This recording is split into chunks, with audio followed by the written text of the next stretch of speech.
مبارک کام کیا کہ جس کو آج بھی دنیا اسلامی بھائی چارہ کے نام سے جانتی ہے۔ ہوا یہ کہ نبی کریم صلی اللہ علیہ وآلہ وسلم جو ہے وہ حضرت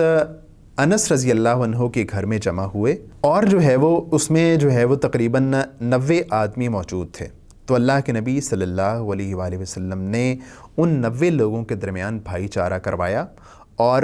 یہ جو بھائی چارہ کروایا وہ اس طرح تھا کہ وہ سب کے سب لوگ ایک دوسرے کے غمخوار ہوں گے۔ اس کے علاوہ یہ بات بھی تھی کہ وہ ایک دوسرے کے وارث بھی ہوں گے۔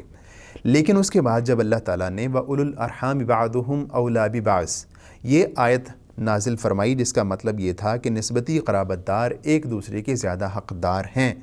تو اس کے بعد یہ جو وراثت کا ایک رشتہ تھا، سلسلہ تھا، وہ موقوف کر دیا گیا کہ جو وارث ہوں گے وہ جو ان کے رشتہ دار ہیں وہی ہوں گے، جو یہ بھائی چارہ کے بھائی ہیں یہ جو ہے وہ وارث نہیں ہوں گے۔ لیکن امام غزالی رحمہ اللہ کہتے ہیں کہ یہ جو بھائی چارہ اللہ کے نبی علیہ الصلوۃ والسلام نے قائم کیا تھا، اس کا مقصد یہ تھا کہ جو ایک جاہلی عصبیتیں تھیں جو کئی صدیوں سے، کئی سالوں سے عرب معاشرے میں چلی آ رہی تھیں، ان کی جڑ کاٹ کر رکھ دی جائے۔ اور یہی ہوا کہ جب انصار و مہاجرین میں بھائی چارہ قائم کیا گیا تو ان کی باہمی محبت جو ہے وہ بہت زیادہ آپس میں بڑھی، اور یہ تعلق عام جو رشتے کا تعلق ہوتا ہے خونی رشتوں سے بھی زیادہ مضبوط تعلق تھا۔ صحیح بخاری میں ایک روایت آتی ہے کہ جب مکہ سے مہاجرین مدینہ میں آئے تو اللہ کے نبی علیہ الصلوۃ والسلام نے حضرت سعد بن ربیع اور حضرت جو ہے وہ عبد الرحمن بن عوف رضی اللہ عنہ کی باہمی جو ہے وہ مواخات کروائی تھی۔ تو حضرت سعد بن ربیع نے حضرت عبد الرحمن بن عوف رضی اللہ عنہ سے کہا کہ اے اللہ کے رسول، میری جو ہے وہ دو بیویاں ہیں، اور میں حضرت عبد الرحمن بن عوف سے کہتا ہوں کہ یہ میری دونوں بیویوں کو دیکھ لے، ان میں سے جس کے ساتھ یہ چاہتے ہیں میں اس کو طلاق دیتا ہوں، اور عدت کے بعد یہ ان کے ساتھ نکاح کر سکتے ہیں۔ اس کے علاوہ میرے جو باغات ہیں میں جو ہے وہ ان باغات میں ان کو شریک کر لیتا ہوں، اور جو ہے وہ آدھا حصہ جو ہے وہ میرا ہوگا، ایک حصہ میرا ہوگا، اور ایک حصہ جو ہے وہ عبد الرحمن بن عوف رضی اللہ عنہ کا ہوگا۔ لیکن حضرت عبد الرحمن بن عوف رضی اللہ عنہ نے شکریہ ادا کیا اور کہا کہ مجھے آپ جو ہے وہ مدینہ کے بازار کا راستہ بتائیے۔ اور جب ان کو بنو قینقاع کے بازار کا راستہ دکھایا گیا تو وہ وہاں گئے، اور جب واپس آئے تو ان کے پاس جو ہے وہ کچھ فاضل پنیر اور گھی تھا، اور اس طرح وہ روزانہ جو ہے وہ بازار جاتے رہے اور وہاں پہ کچھ خرید و فروخت کرتے رہے، اور اس طرح ان کا جو تجارت تھی، ان کا بزنس تھا، وہ پھیلتا چلا گیا۔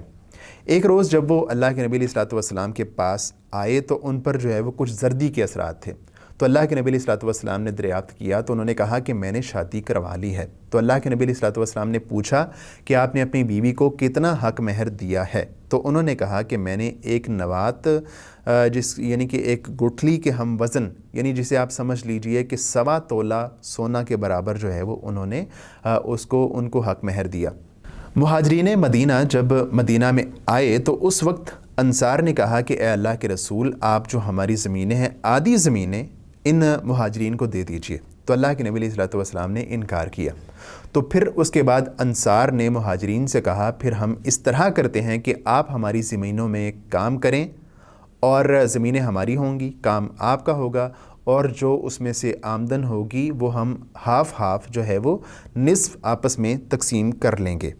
تو یہ بات انہوں نے مان لی، اور اس طرح یہ محبت کا، بھائی چارے کا ایک عمدہ سلسلہ مدینہ میں جاری و ساری رہا، جو کہ جو ہے وہ ایک بڑی ہی خوبصورت داستان ہے جس نے بہت سارے زبردست واقعات کو جنم دیا، اور جس کی وجہ سے تاریخ نے ایسا ایک معاشرہ دیکھا جس کی مثال نہ اس سے پہلے ملتی ہے اور نہ اس کے بعد ملتی ہے۔ اور ظاہر ہے کہ یہ ایک مہاجرین کی طرف سے ایسی قربانی تھی جس کی وجہ سے ایک